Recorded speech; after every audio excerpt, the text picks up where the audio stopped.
할렐루야. 사도신경으로 신앙 고백 드리겠습니다. 전능하사 천지를 만드신 하나님 아버지를 내가 믿사오며 그 외아들 우리 주 예수 그리스도를 믿사오니 이는 성령으로 잉태하사 동정녀 마리아에게 나시고 본디오 빌라도에게 고난을 받으사 십자가에 못 박혀 죽으시고 장사한 지 사흘 만에 죽은 자 가운데서 다시 살아나시며 하늘에 오르사 전능하신 하나님 우편에 앉아 계시다가 저리로서 산자와 죽은 자를 심판하러 오시리라. 성령을 믿사오며 거룩한 공예와 성도가 서로 교통하는 것과 죄를 사하여 주시는 것과 몸이 다시 사는 것과 영원히 사는 것을 믿사옵나이다. 아멘. 할렐루야. 예수님의 탄생을 축하하며 기쁨으로 찬양하기 원합니다. 아멘.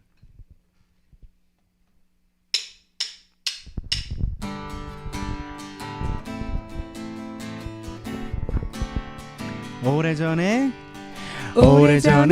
베들레헴에 성경 말씀 그대로 마리아의 아기 예수 오늘 탄생하셨네. 목자들 밤을 지킬 때 빛난 별을 보았네. 천사들의 노래가 하늘에서 울렸네. 천사 찬송하기를 왕이 나셨다. 그를 믿는 모든 자는 영생을 얻으리. 오래전에 베들레헴에 성경 말씀 그대로 마리아의 아기 예수 오늘 탄생하셨네. 목자들 밤을 지킬 때 빛난 별을 보았네. 천사들의 노래가 하늘에서 울렸네. 아멘. 천사 찬송하기를 왕이 나셨다. 그를 믿는 모든 자는 영생을 얻으리. 천사들의 노래가 하늘에서 들리니 산과 들이 기뻐서 메아리쳐 울린다. 한밤중에 목자들 양떼들을 지킬 때 아름다운 노래가 청하게 영광을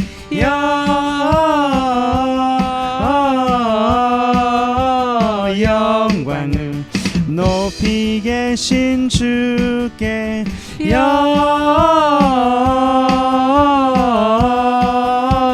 영광을 높이 계신 주님.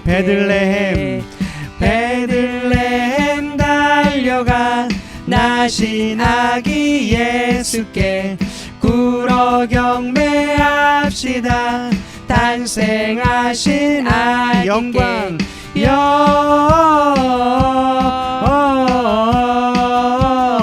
영광을 높이 계신 주께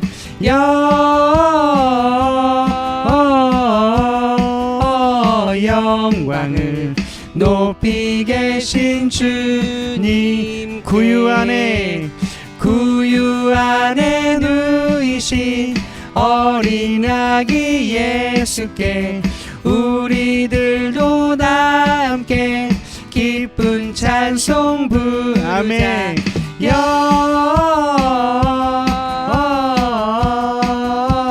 영광을 높이 계신 주께 영광을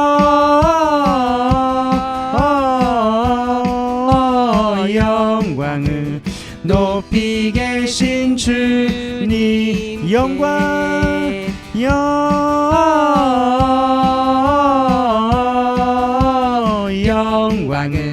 높이 계신 주께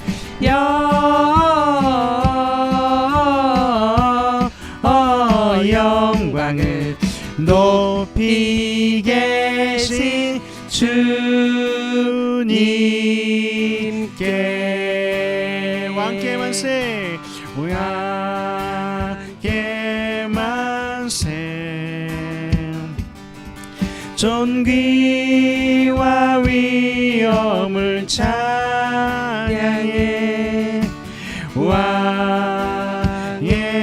왕께 만세 주 예수 하나님 한 번 더 왕께 만세 왕께 만세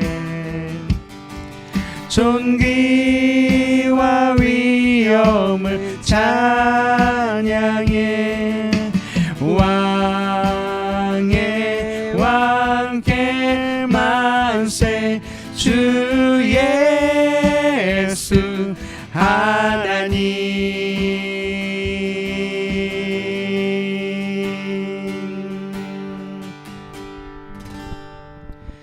메리 크리스마스.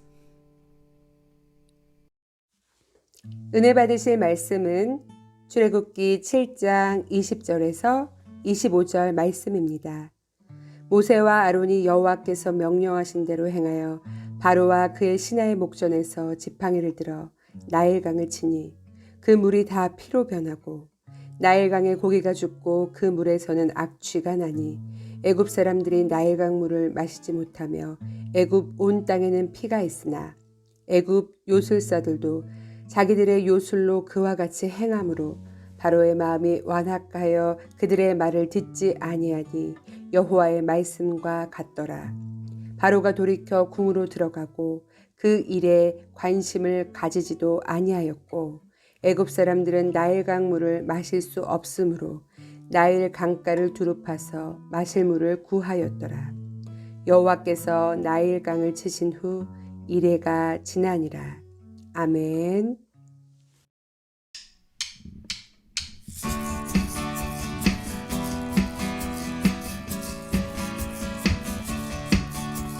찬바람 불어오는 마국간 볏짚 구유 위에 누인 저 아기 마리아가 안고 달래는 그 아기 왕이시라네. 유난히 반짝이는 한 별이 아기 누운 말구유 비추네. 목자들 서둘러 일어나 소숫의 주를 찾았네. 저 베들레헴에 달려가 영광의 주 뵙고 싶어.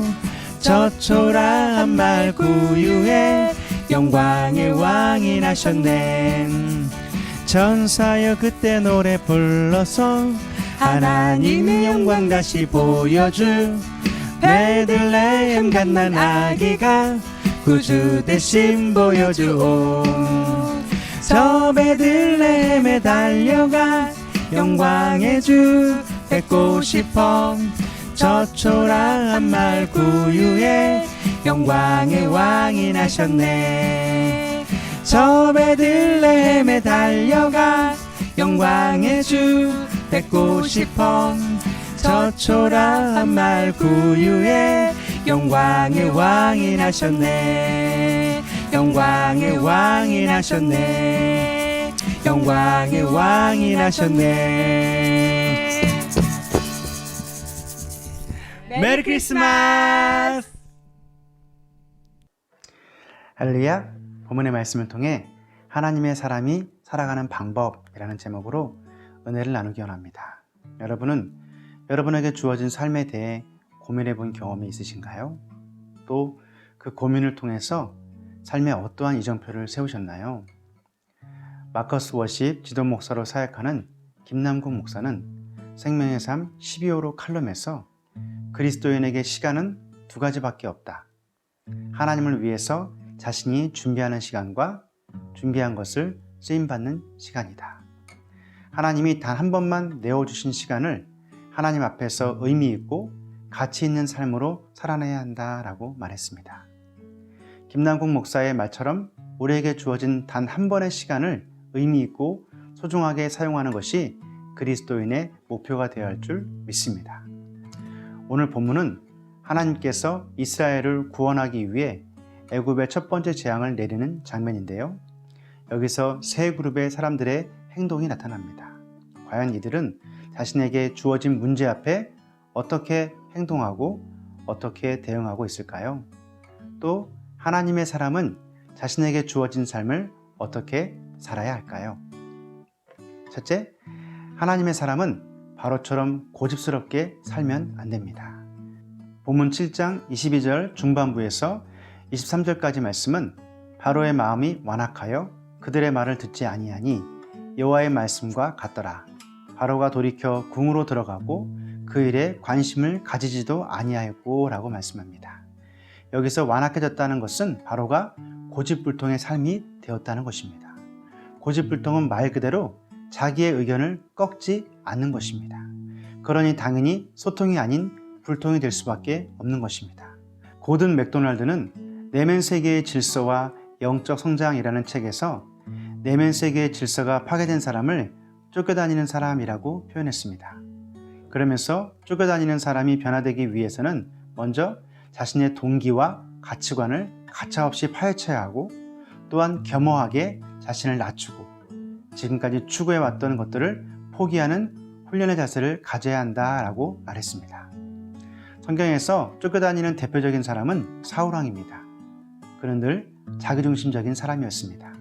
그리고 자기의 정치적 야욕과 인기를 누리기 위해 늘 바쁜 사람이었습니다.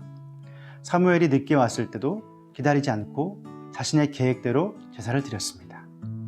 자기 마음대로 해석하여 하나님의 명령을 듣지 않았습니다. 한마디로 사울왕은 하나님과의 소통에 관심이 없었고 결국은 하나님께 버림받는 인생이 되었습니다. 그러므로 하나님의 사람은 바로처럼 고집불통으로 살면 안 됩니다. 철저하게 하나님 중심으로 하나님을 의지하는 삶을 살아야 할 줄 믿습니다. 마치 침례 요한처럼 예수님보다 앞서지 않고 주인공의 자리를 예수님께 내어놓는 삶을 살아야 할 줄 믿습니다. 요한복음 3장 30절은 그는 흥하여야 하겠고 나는 쇠하여야 하리라 하니라. 아멘. 하나님 앞에 고집을 내세우면 결국 돌아오는 것은 하나님의 징계밖에 없습니다. 그러므로 바로처럼 고집 부리지 않고 모든 것을 내려놓고 철저하게 하나님 중심의 삶을 살게 되시기를 축원합니다. 둘째, 하나님의 사람은 세상 요술로 살아가는 사람들을 가까이 하면 안 됩니다. 본문 출애굽기 7장 22절 상반절은 애굽 요술사들도 자기들의 요술로 그와 같이 행함으로 라고 말씀합니다.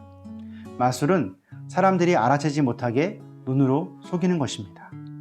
본문에 나오는 요술사들 역시 뱀을 만들어내고 물을 피로 만들지만 그것은 실제로 그런 기적을 일으킨 것이 아니라 흉내 내기일 뿐이었습니다.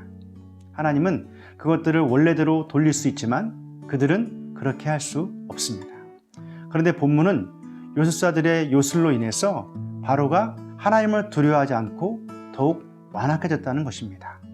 심지어 이 큰 문제에 관심도 가지지 않았습니다. 요술사들은 요술로 왕을 현혹시켰고 왕이 잘못된 생각과 결정을 하도록 부추겼습니다. 그러므로 하나님의 사람은 하나님의 말씀이 아닌 세상적인 이슈와 방법으로 현혹시키는 사람들을 조심해야 합니다. 제가 며칠 전에 한 통의 문자를 받았는데요. 아주 싼 이자에 대출을 해준다는 것이었습니다. 순간 세상에 이렇게 싼 대출이 아직도 있나? 라고 생각이 들었습니다. 그런데 정확히 확인해 보니 스미싱 문자였습니다. 많은 사람들이 보이스피싱과 이러한 스미싱 등으로 인해 피해를 보고 있습니다. 그러므로 사랑하는 여러분, 절대로 세상 요술과 같은 행위에 현혹되어서는 안 됩니다. 세상적인 방법으로 가정과 직장, 사업, 환경을 세우려는 사람들의 말을 따르지 마시기 바랍니다. 오직 우리의 앞길을 인도하시고 계획하시는 하나님만 바라보고 의지하는 삶이 되시기를 축원합니다. 셋째, 하나님의 사람은 모세와 아론처럼 하나님의 계획 앞에 온전히 순종하며 살아야 합니다. 출애굽기 7장 20절은 모세와 아론이 여호와께서 명령하신 대로 행하여 바로와 그의 신하의 목전에서 지팡이를 들어 나일강을 치니 그 물이 다 피로 변하고 라고 말씀합니다. 지금 모세와 아론이 하는 일이 무엇입니까? 정치적으로 보면 반역을 하는 것입니다. 백성들을 선동하는데 앞장서는 주동자입니다. 더군다나 상대는 애굽에서 신으로 여겨지는 바로 왕입니다. 언제 죽어도 이상한 상황이 아니었습니다. 그들이 왕을 만날 때마다 얼마나 두려웠을까요? 인간적인 생각이 들어오지 않았을까요? 그러나 그들은 하나님의 말씀을 전하고 실행하는데 조금도 주저하지 않았다는 것입니다. 그들은 하나님의 계획 앞에 온전히 순종하였습니다. 바로가 완악하게 행동을 하고 요술사들이 요술로 왕과 백성들을 현혹하는 상황에서도 온전히 하나님의 말씀을 선포했습니다. 할렐루야! 우리 모두는 모세와 아론과 같은 삶을 살아야 할 줄 믿습니다. 요즘같이 코로나로 인해 기독교가 욕을 먹고 세상은 점점 더 완악해지는 이러한 시대에 그리스도인은 세상과 사람들을 바라보는 삶이 아닌 모세와 아론처럼 하나님을 바라보고 하나님의 말씀에 순종하는 삶이 되어야 할 줄 믿습니다. 오늘은 인류의 모든 죄를 대속하기 위해 이 땅에 오신 예수님을 기념하는 크리스마스인데요. 예수님 또한 이 땅에 오셔서 하나님의 계획 앞에 온전히 순종하는 모습을 보였습니다. 그러므로 주님이 오시는 이 기쁜 날에 우리는 어떠한 삶을 살아야 할까요? 여러분 모두가 주님의 오심을 전파하며 모세와 아론처럼 하나님의 계획 앞에 순종함으로 하나님을 기쁘시게 하는 삶이 되시기를 축원합니다. 할렐루야. 말씀을 마치겠습니다. 미국 감리교 정착에 크게 이바지했던 E.M. 바운즈 목사는 그의 책 순수 영성에서 우리는 천국 시민이다. 우리가 충성할 나라는 하나님 나라다. 입술로는 천국의 언어를 말하고 귀로는 천국의 음악을 들어야 한다. 손으로는 부지런히 천국의 일을 하고 발로는 천국 복음을 전하러 가야 한다라고 말했습니다. 주님이 오시는 이날 세상 사람들은 예수님과 상관없이 자신들의 기쁨과 쾌락을 즐기기에 여념이 없습니다. 그러나 그리스도인은 이 땅에서 어떻게 살아야 할까요? 바로와 같이 고집불통의 완악한 마음을 제하여버리고 세상 요술과 같은 비진리에 현혹되지 않는 삶이 되어야 할 줄 믿습니다. 그래서 모세와 아론처럼 하나님의 사람으로 하나님의 계획 앞에 온전히 순종하며 주의 복음을 전하는 사명자로 살아가게 되시기를 주님의 이름으로 축원합니다. 기도하겠습니다. 사랑의 주님, 주님이 오신 이 기쁜 날에 하나님의 사람으로 결단하며 살게 하여 주옵소서. 천국 시민으로 열심을 다해 살게 하여 주옵소서. 고집불통의 모든 완악한 마음을 버리고 살게 하시고 세상 비진리에 현혹되지 않는 삶을 살게 하옵소서. 무엇보다 하나님의 계획 앞에 두려움과 걱정을 내려놓고 온전히 주님만 바라보며 순종하는 주님의 사명자가 되게 하여 주시옵소서. 예수님의 이름으로 기도합니다. 아멘. 너희는 이렇게 기도하라. 하늘에 계신 우리 아버지여, 이름이 거룩히 여김을 받으시오며 나라가 임하시오며 뜻이 하늘에서 이루어진 것 같이 땅에서도 이루어지이다. 오늘 우리에게 일용할 양식을 주시옵고 우리가 우리에게 죄 지은 자를 사하여 준 것 같이 우리 죄를 사하여 주시옵고 우리를 시험에 들게 하지 마시옵고 다만 악에서 구하시옵소서. 나라와 권세와 영광이 아버지께 영원히 있사옵나이다. 아멘. 할렐루야. 주님께 영광의 박수 올려드리겠습니다. 주님을 예배하는 기쁘고 행복한 성탄절 되시기를 바랍니다. 메리 크리스마스.